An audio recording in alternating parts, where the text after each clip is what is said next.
Bismillahirrahmanirrahim. Myself Adnan Shahidar, MSc Chemistry from Learning House Creative Wise Campus. आज हमारा lecture है वो है 9th क्लास केमिस्ट्री का और इसमें हम आज डिस्कस करने जा रहे हैं आयोनाइजेशन एनर्जी को। तो first of all ionisation energy को समझना है कि आयोनाइजेशन एनर्जी होती क्या है। हम एक एग्जांपल ले लेते हैं। हमारे पास एक एटम है,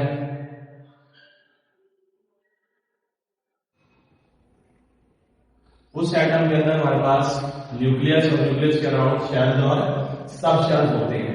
तो जो शेल्स होते हैं उनके अंदर सब शेल्स और सब शेल्स के अंदर जो इलेक्ट्रॉन्स है वो कंटिन्यूअसली रिवॉल्व कर रहे होते हैं। अगर हम फर्स्ट शेल की बात करें तो उसमें 2 इलेक्ट्रॉन होते हैं, दूसरे की बात करें तो उसमें 8 इसी तरह ऑनवर्ड चलते जाते हैं।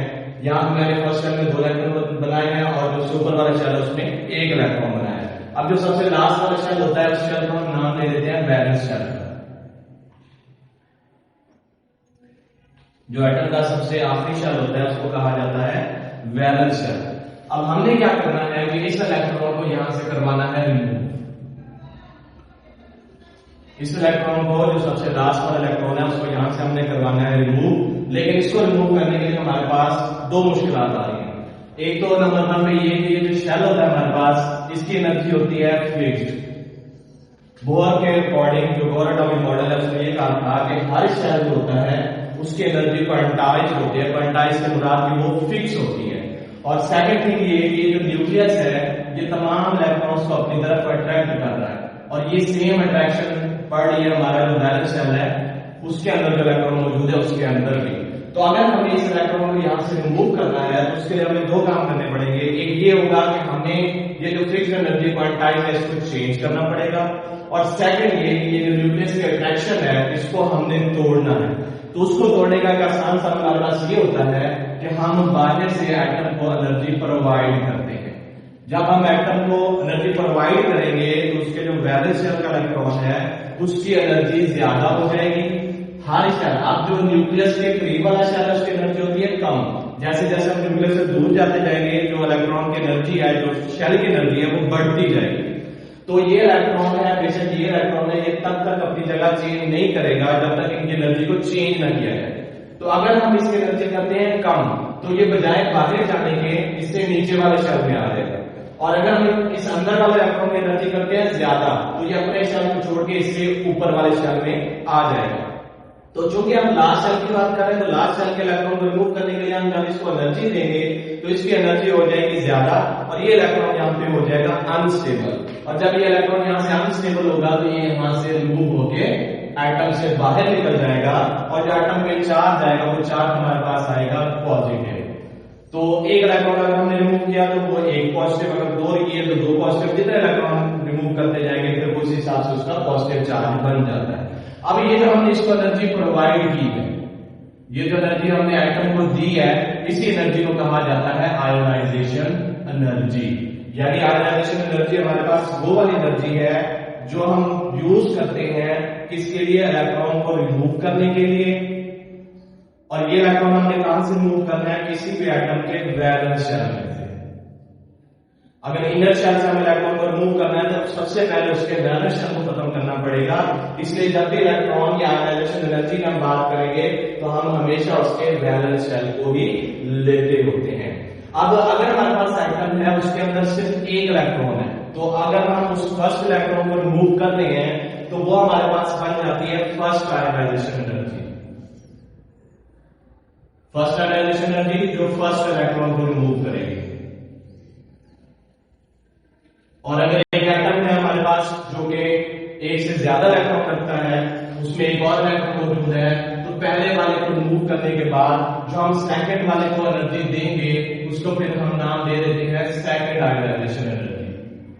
जितने इलेक्ट्रॉन हमारे पास होंगे फिर उसके हिसाब से उसको हम उसके अकॉर्डिंग नाम दे देते हैं कि ये फर्स्ट आयोनाइजेशन एनर्जी है, ये सेकंड है और ये थर्ड एंड सो ऑन। ठीक है। अब यहाँ पे एक बात याद रखनी है कि हमारे पास फर्स्ट आयोनाइजेशन एनर्जी होती है वो सेकंड वाली से कम होती है। यानी अगर एक इलेक्ट्रॉन है, एक एटम है हमारे पास उसमें 2 इलेक्ट्रॉन है, एक को हमने यहाँ से कर दिया रिमूव, दूसरा जो बचा है हमारे पास इलेक्ट्रॉन उसको जो हमें एनर्जी देनी पड़ेगी वो पहले वाले का डबल देनी पड़ेगी। अब उसकी रीजन क्या होती है, उसकी रीजन ये होती है कि ये न्यूक्लियस जो है दोनों को अपनी तरफ इक्वल फोर्स के साथ कर रहा है अट्रैक्ट, दोनों के ऊपर बराबर बराबर फोर्स लग रही है। लेकिन जब हम एक इलेक्ट्रॉन यहां से रिमूव करते हैं तो अब उसकी जो अट्रैक्शन है वो भी हमारा जो बचा हुआ इलेक्ट्रॉन है उस पर लग रही होती है, यानी अब एक इलेक्ट्रॉन पे दो की अट्रैक्शन लग रही है। तो इस डबल फोर्स को तोड़ने के लिए फिर हमें एनर्जी जो होती है इसको क्या करनी पड़ती है, डबल देनी पड़ती है। तो ये जो डबल एनर्जी है या जो थर्ड आयोनाइजेशन एनर्जी है ये पहले वाले का मल्टीपल होती जाएगी। फर्स्ट वाली आयोनाइजेशन एनर्जी सेकंड वाली से कम होगी, सेकंड वाली थर्ड से कम होगी, इसी तरह से हम चलते जाएंगे। मिसाल के तौर पे हमारे पास एक एटम है सोडियम, सोडियम में से जब हम एक इलेक्ट्रॉन रिमूव करते हैं तो उसकी जो एनर्जी है वो है हमारे पास +496 किलो जूल पर मोल। हमारे पास एनर्जी का यूनिट होता है किलो जूल पर मोल है। तो अब ये जो एनर्जी है इसको हम लिखते होते हैं delta H is equal to +496 kilojoule per mole. अब इसके साथ एक प्लस मेंशन करने का मकसद ये होता है कि ये एनर्जी हमने एटम को प्रोवाइड की है, एटम के अंदर ऐड की है। तो जो आयोनाइजेशन एनर्जी होगी उसके साथ हमेशा प्लस का साइन आएगा क्योंकि ये एनर्जी हम एटम को दे रहे होते हैं। इसी तरह अगर मैग्नीशियम की बात करें तो मैग्नीशियम का जब हम फर्स्ट इलेक्ट्रॉन रिमूव करेंगे तो उस पर प्लस चार्ज आएगा पॉजिटिव, और उसके एक इलेक्ट्रॉन जो रिमूव होगा उसके लिए जो एनर्जी होगी वो हमारे पास होगी +737 किलो जूल पर मोल। और सेम इसी तरह अगर हम मैग्नीशियम में से दूसरा इलेक्ट्रॉन निकालें तो ये बन जाएगा Mg2 प्लस इसका जो दो इलेक्ट्रॉन निकलेंगे उसके लिए हमें पहले का डबल एनर्जी देनी पड़ेगी और ये राउंड अबाउट 1457 के इक्वल होगी। तो जितने आप इलेक्ट्रॉन्स बढ़ाते जाएंगे, जितने इलेक्ट्रॉन आपने रिमूव करने हैं उसको रिमूव करने के लिए उतनी एनर्जी हमारी जब एक्स्ट्रा देनी पड़ेगी। उसकी रीजन ये है कि जो न्यूक्लियस है ये इलेक्ट्रॉन्स को अपनी तरफ जब अट्रैक्ट कर रहा होता है तो अगर एक इलेक्ट्रॉन आप रिमूव करते हैं तो वो बाकी इलेक्ट्रॉन्स पे उस एक इलेक्ट्रॉन को रिमूव हुआ है उनके अट्रैक्टिव ग्रुप पे प्लस होकर सबके ऊपर इक्वल लग रही होती है।